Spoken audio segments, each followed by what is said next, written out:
नमस्कार। दिल से के इस एपिसोड में हम जो इस देश का कार्यकाल रहा है अंडर द बीजेपी 2014 के बाद, उसके बारे में बात करेंगे और मोदी जी की क्या कंट्रीब्यूशन रही है इस देश के प्रति, उसके बारे में बात करेंगे। और साथ साथ में जो हमारा जो रिश्ता है चीन के साथ, वो कैसा रहा और आगे हमें क्या करना चाहिए, उसके बारे में बात करेंगे। और बात करने के लिए हमारे साथ सुप्रीम कोर्ट के जज जो होते थे 2006 से लेकर 2011 तक हमारे साथ हैं मार्कंडेय काटजू जी, और इनके पिताजी और इनके ग्रैंडफादर और इनके अंकल पॉलिटिक्स में भी रहे और जुडिशरी में भी रहे, और ये खुद मीडिया के साथ भी जुड़े हुए हैं। 2011 से लेकर 2014 तक प्रेस काउंसिल ऑफ इंडिया के ये चेयरमैन रहे हैं। और इनका जो एकेडमिक करियर है शायद सब लोग नहीं जानते। He was a first class, he never stood second, and in his LLB he was first in the entire LLB examination in Allahabad. ये मैंने सुनने में मुझे आया है। So thank you very much sir for being here. शुरुआत करने हैं हमारे देश के भविष्य की अंडर मोदी। देखिए, मोदी जी ने इतना डैमेज किया इंडिया को, ये आप लोगों को आइडिया नहीं है।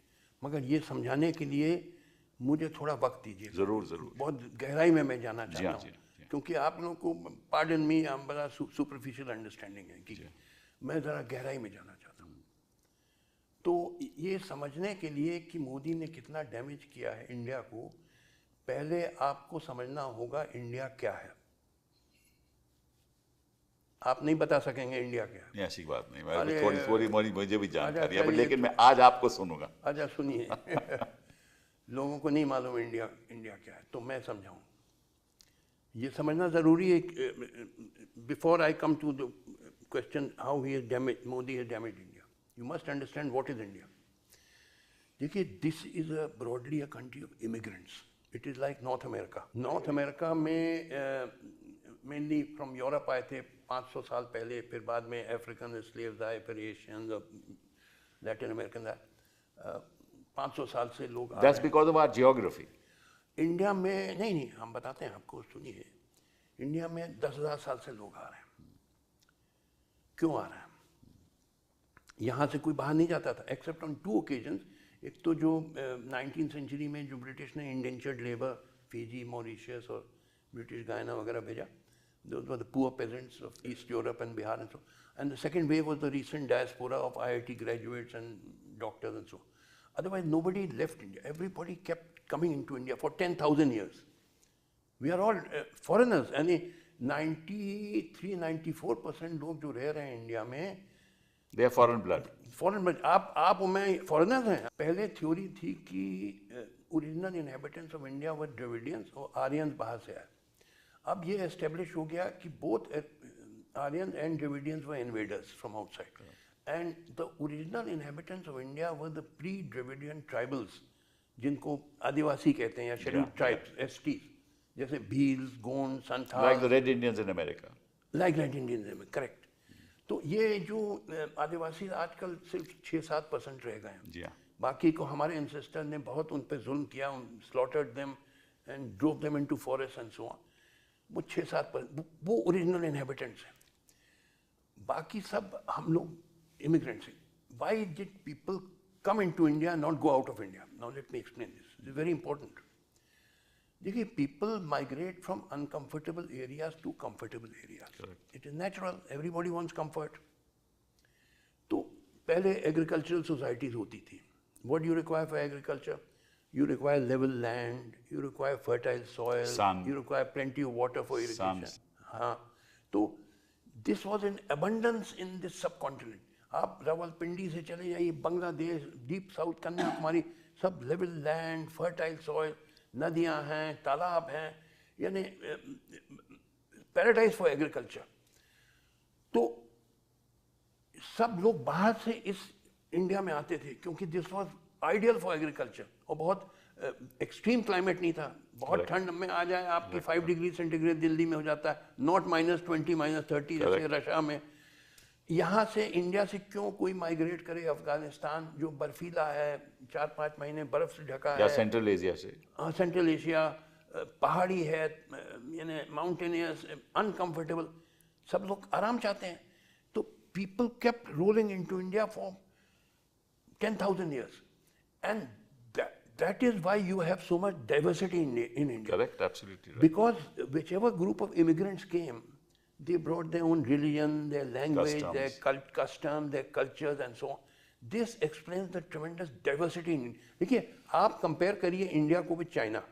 उनकी भी आबादी 140 करोड़ से कुछ ज़्यादा है, हमारी भी 140 करोड़, करीब करीब सेम पॉपुलेशन.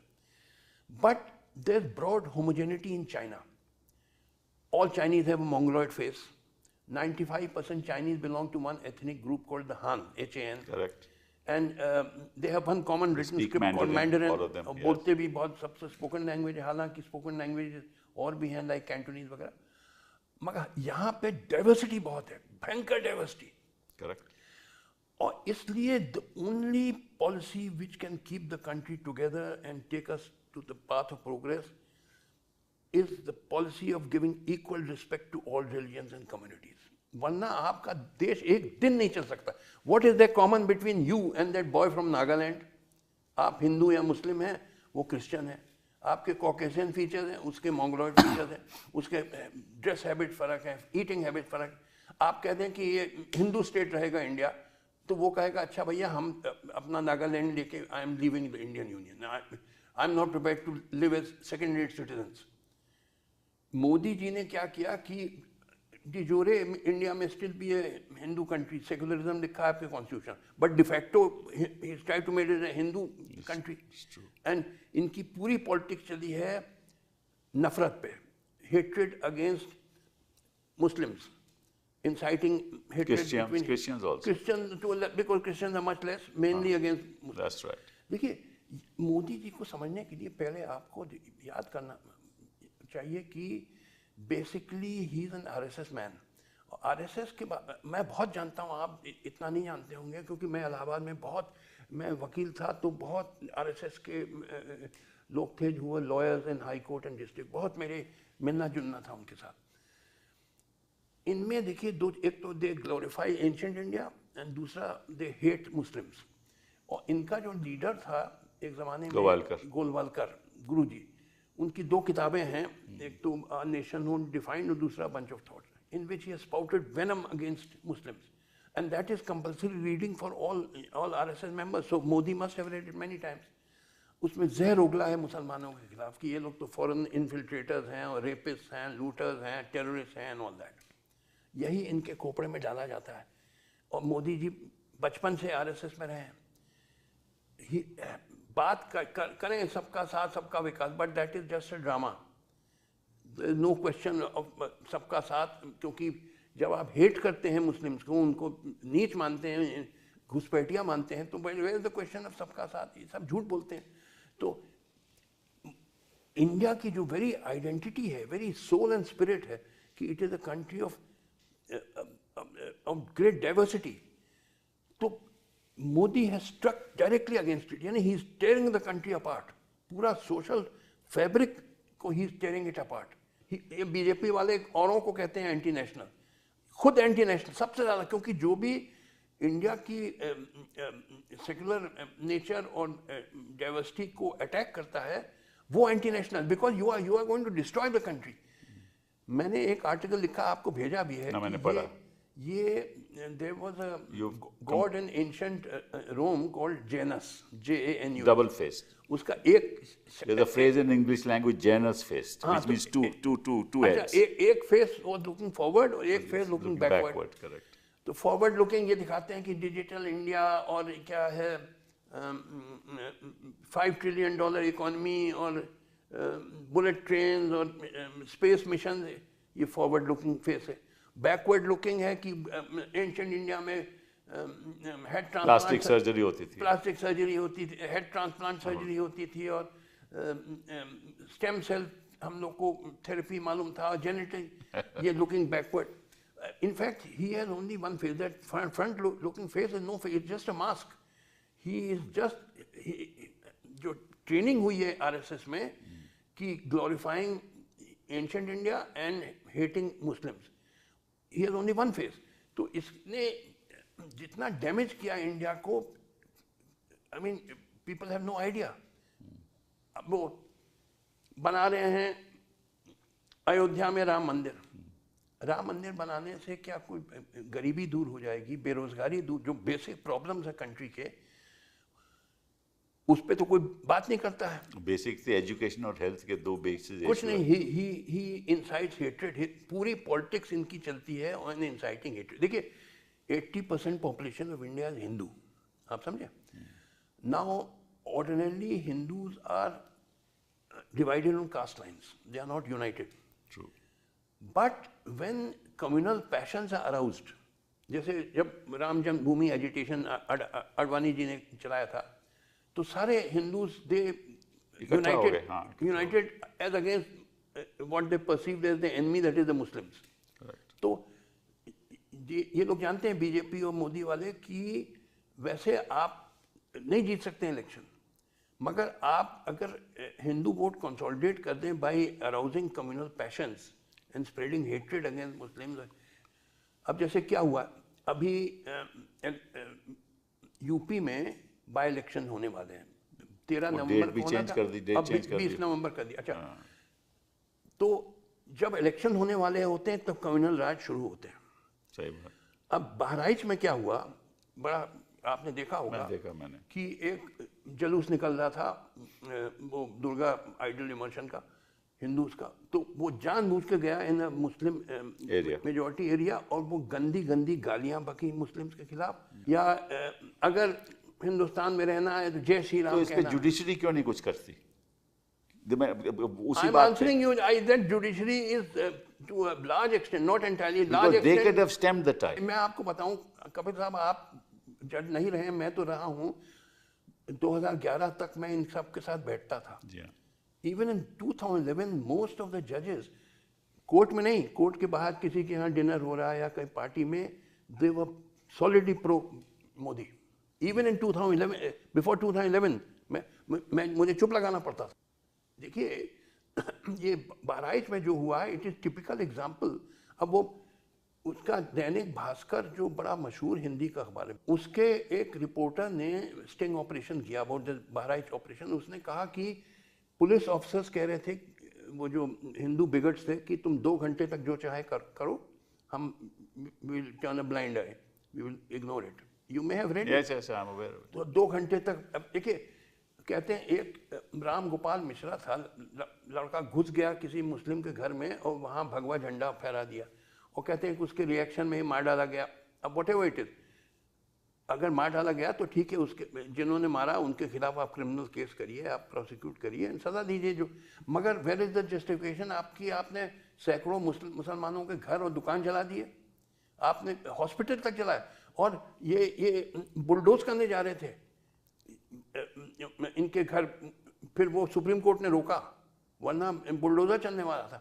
अरे भाई, जिसने किया है उसके राम गोपाल मिश्रा की हत्या, उसके खिलाफ कार्रवाई करिए, आप कानूनी कार्रवाई, वो सजा दीजिए.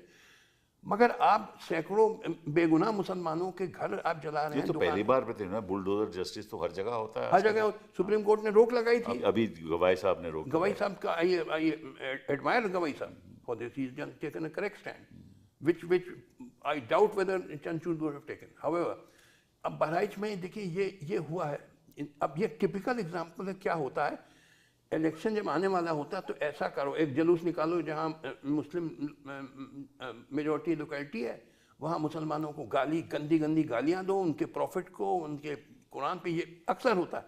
अच्छा, नेचुरली उनका ट्रेन में बैठा मुसलमान तो बोलो तो तू बोल जय श्री राम. हाँ. या उसकी दाढ़ी पकड़ लो, या उसको बोलो तूने क्या रखा है. हाँ. ये तुमने गाय का मांस रखा है अपने पास, उसकी पिटाई करो. right. अब ये कोई जुडिशरी कुछ नहीं करती, सब देखते रह जाते हैं, पुलिस कुछ नहीं करती, एडमिनिस्ट्रेशन कुछ नहीं करती. तो इसका सुझाव क्या है फिर?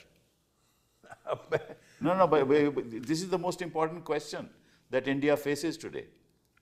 इससे बड़ा सवाल है ही नहीं हिंदुस्तान के सामने. देखिए ये अब इस पे सोचना होगा ऑल द इंटेलेक्चुअल. क्योंकि केवल जुडिशरी इसको रोक सकती है.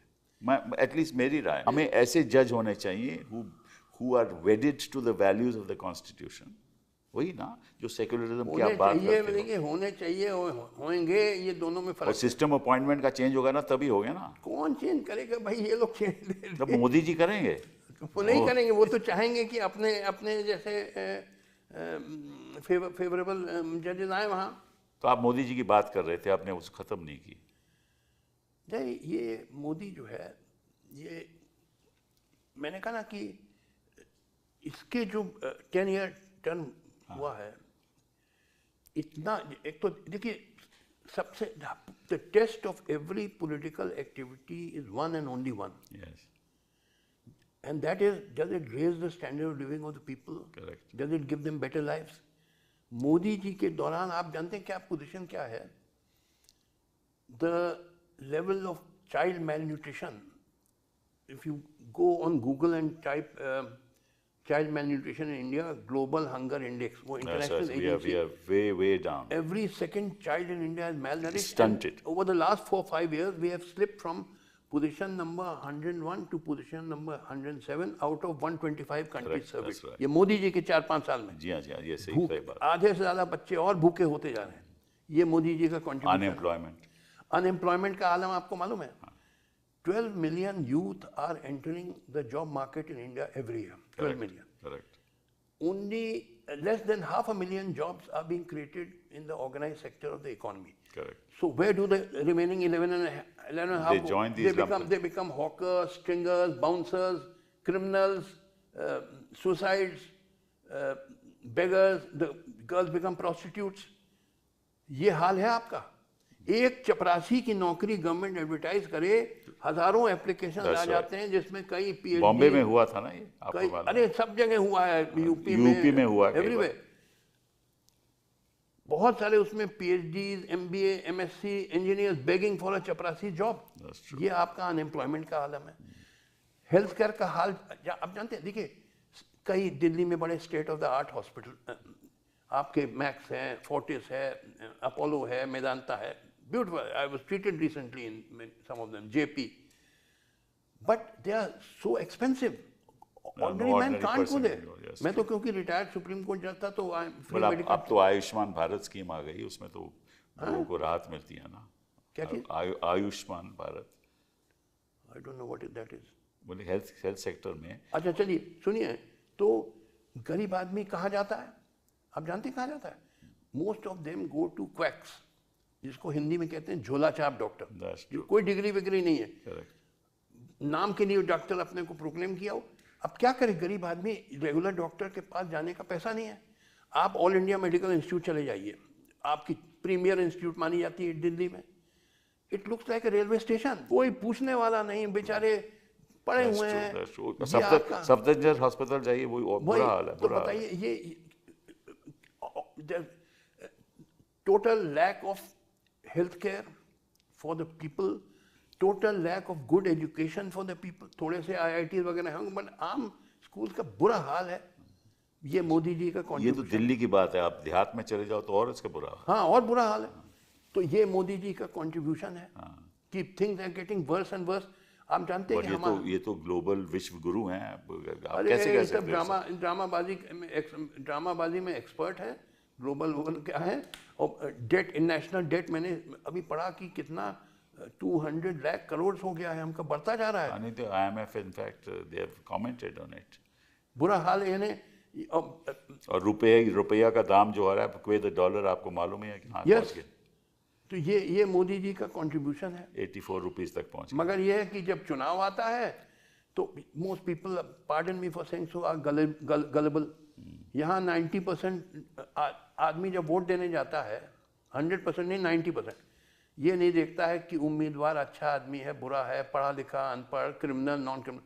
सीधे सीधे भेड़ बकरी से जात बिरादरी पे वोट डाल देता है कि वो यादव जी वो समाजवादी पार्टी को डाल देंगे, और वो अपर कास्ट वो बीजेपी को डालेंगे। पंडित जी चाहे जितना भी कुकर्म करे बीजेपी, पंडित जी कमल को डालेंगे। Pardon me, I am also pandit ji by the way, मगर वो टस से मस नहीं होगा। तो लिहाजा ये आपकी पूरी पॉलिटिक्स है, ये सब कास्ट और रिलीजन वोट बैंक पे चलती है इंडिया में। I am not in favour of democracy. Democracy in India means rule by, देखिए डेमोक्रेसी मीन्स मेजोरिटी रूल, और मेजोरिटी आपकी कास्टिस्ट और कम्युनल है। कैसे हिंदुस्तान की कैसे रेवोल्यूशन आना है साहब, I am very clear, some kind of revolution, but it will take time. पहले एक जन संघर्ष होगा और उसके बाद जन क्रांति, उसमें वक्त लगेगा। आपने, मैं कहना नहीं चाहता था मगर आपने पूछ लिया। ये parliamentary democracy means caste and communal vote banks, और उस पर देखिए casteism and communalism are feudal forces, सामंती शक्तियां हैं।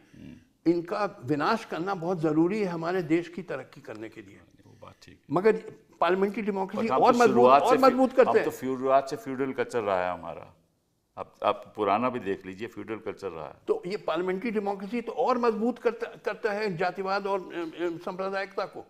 It further entrenches casteism and feudalism, तो it has to be destroyed तो ऑब्वियसली। ये इलेक्टोरल पॉलिटिक्स में कोई मशीनों का भी रोल रहता है आपके हिसाब से?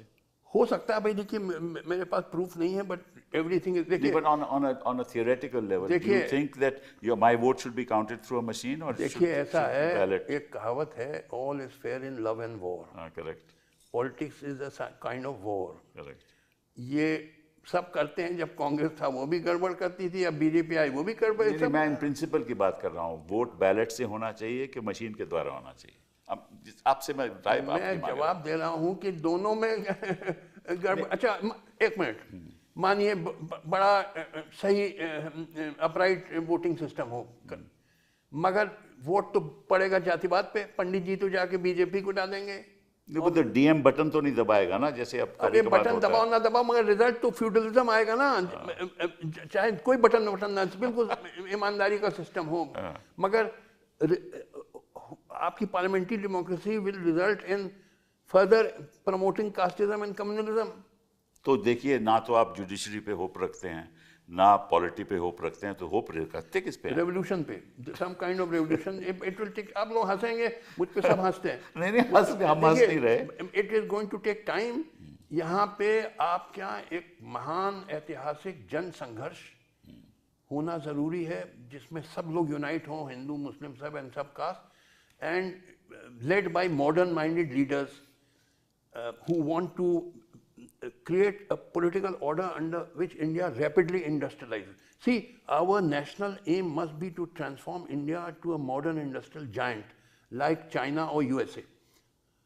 Because unless you do it, you will never be able to abolish poverty or unemployment or hunger, etc.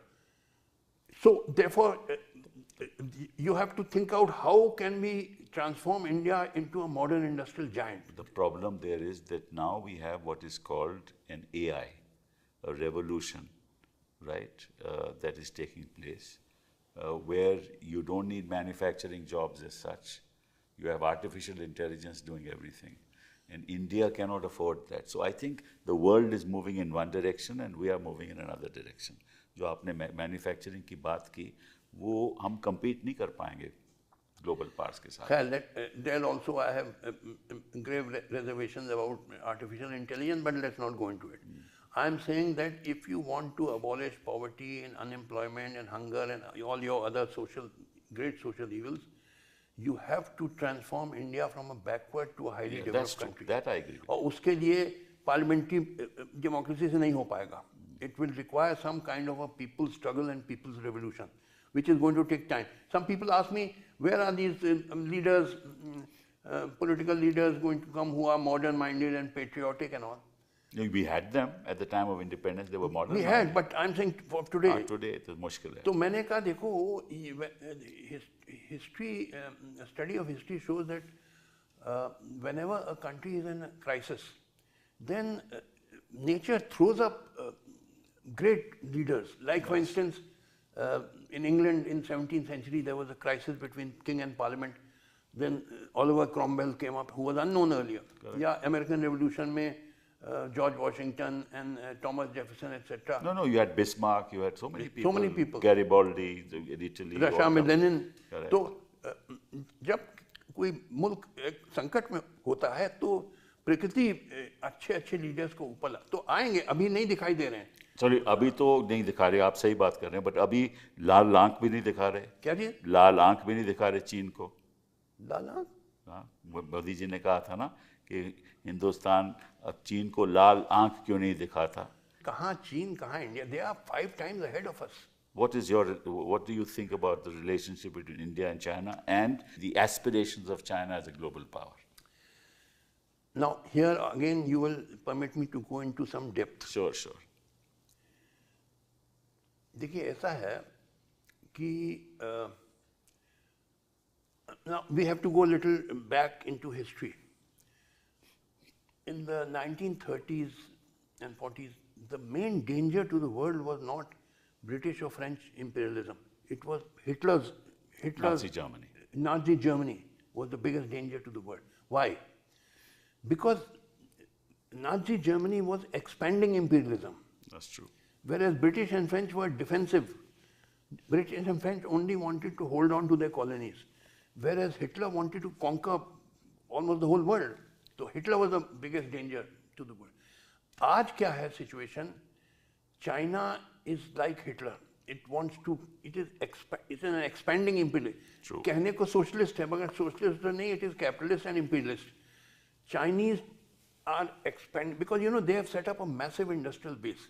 When a country sets up a massive industrial base, तो होता क्या है? Then it has to expand overseas. Right. Because the domestic market is saturated, right. It has to grab foreign markets. Just why did British come into India? Not for a picnic, That's right, to capture the raw materials and the markets and cheap labor. Or why did the French conquer Algeria and Vietnam? For the same reason. Or why did the Japanese conquer Korea and Manchuria and part of China? Because Japanese industries were developing and they needed markets and raw materials. So China का वही हाल है. It has become imperialist. It has a huge foreign exchange reserve of about $3.4 trillion. That's correct. Which is a huge amount of hot money looking hungrily for foreign investment. So it has to infiltrate other countries. सब जगह घुस गए. They are all over the world. आपके India में आपके telecom market काफी capture. You can't compete with the Chinese anywhere in the world. तो लिहाजा they are the greatest danger because they will destroy your markets. That's correct. फिर आपके जो industries वो क्या कहाँ मार्केट मिलेगा? They have पाकिस्तान काफी इन्फिल्ट्रेट कर. मैं आपको थोड़ा सा फिगर बता दूं. Around 75% of India's smartphone parts are sourced from China. Your 70% of active pharmaceutical ingredients are crucial for the generic drug industry from China. 70%. Imports of essential components from China continue to grow in 24, especially electronic vehicles. India imports 25% of auto parts from China.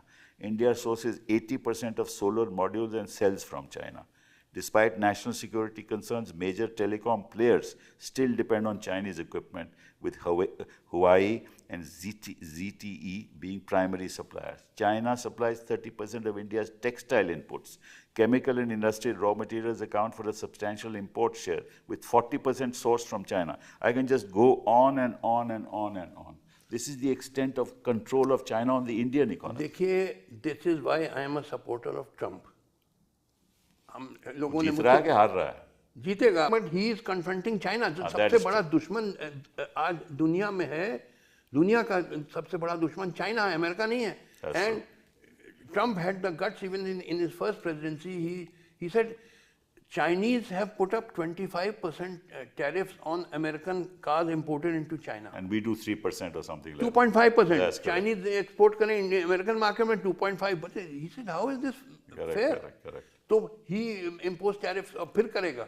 तो that भाई देखिए, मैं I am not a voter in the American election. मगर मैंने कहा कि मैं तो ट्रम्प का सपोर्टर हूँ, क्योंकि देखिए वो चाइना जो सबसे बड़ा दुश्मन, जैसे हिटलर के अगेंस्ट जब तक सब यूनाइट नहीं हुए थे, ब्रिटेन, अमेरिका, रशिया, तब जाके उसको डिफीट किया. Correct. तो आज all of us, India, America and other countries must unite against China. They are the biggest. वो खा जाएंगे हम सबको. But we can't afford to. If they control our economy like this, if we unite against China, what happens to our own economy? I've just shown you how much we are dependent on China. देखिए वो ठीक है, but ये है कि फिर they have conquered, say, infiltrated into, say, 50% No, they've of gone into Africa. They're controlling many economies in Africa. Africa में बहुत है। Right, the Belt and Road Initiative. हाँ। They're building transportation system that will Yes. bring. So all that is happening, which means that. But at the same time, politically, we are getting away from Russia. Russia is getting closer to China. And then Russia is getting closer to Pakistan. China is helping Pakistan. They are on our borders. They have built infrastructure across border. How are we going to deal with all this? देखिए, मैंने बताया ना कि अभी section of your economy में Chinese infiltrate कर गए हैं, like telecom and so many other thing, but further ना इन्फिल्ट्रेट करें, क्योंकि अगर इन्फिल्ट्रेट कर जाएंगे they will capture our markets, तो हमारे इंडस्ट्रीज के लिए मार्केट अवेलेबल नहीं होगा, हमारी इंडस्ट्रीज बंद हो जाएंगी। वो तो हो रहा है। तो therefore we have to combat. What is Modi ji doing about it? Modi ji कुछ नहीं करेंगे एक्सेप्ट राम मंदिर और वो मुसलमानों के खिलाफ घुसपैठियां हैं, और Modi has nothing in his head except hatred of Muslims. ये बात करता है बड़ी बड़ी, मगर ही नो, वो आरएसएस की ट्रेनिंग है कि हेट्रेड ऑफ मुस्लिम्स, वो बचपन से उसको सिखाया गया है, वही जानता है। तो मोदी जी पे आप मत भरोसा करिए, Modi ji will do nothing. Galwan capture कर लिया चाइनीज ने, इन्होंने कहा कि नथिंग, मोदी सेड कि नथिंग हैज बीन कैप्चर्ड, झूठ बोला। They are not in our Indian territory. तो मोदी पे मत कहीं नहीं आए वो। मोदी पे कुछ भरोसा न करिए, ये आदमी कुछ नहीं करेगा। देश की जनता उन पे भरोसा करती है, आप करें ना करें। अरे देश की जनता बेवकूफ़ है, मैंने कह दिया एक बार, 90% इंडियंस आर फूल्स। आप वोट देने जाते हैं तो नहीं देखते हैं कैंडिडेट का मेरिट कैसा है, अच्छा बुरा है, भेड़ बकरी जैसे जात बिरादरी में वोट दे देते हैं 90%। तो are you not fools? Right. तो आप कहते हैं कि साहब देश का भरोसा है, तुम you are a bunch of fools. भरोसा करोगे दिस मैन? तो आपका सरकार पे भरोसा नहीं, मोदी पे भरोसा नहीं, जुडिशरी पे भरोसा नहीं, जनता पे भरोसा नहीं, भरोसा है किस पे? रेवोल्यूशन पे। अच्छा, आई एम कॉन्फिडेंट आएगा, इट विल टेक टाइम। ये एक दिन का प्रोसेस नहीं है, it takes a long time, great sacrifices have to be made. You have given us a new insight into your thinking कि हिंदुस्तान है क्या और हमारा भविष्य क्या होगा, और जब तक एक क्रांतिकारी कुछ लोग आगे नहीं बढ़ेंगे तो निश्चित रूप से हिंदुस्तान का भविष्य उज्जवल नहीं हो सकता, ये आपने कहा। Thank you very much sir for being here, very kind of you. My pleasure.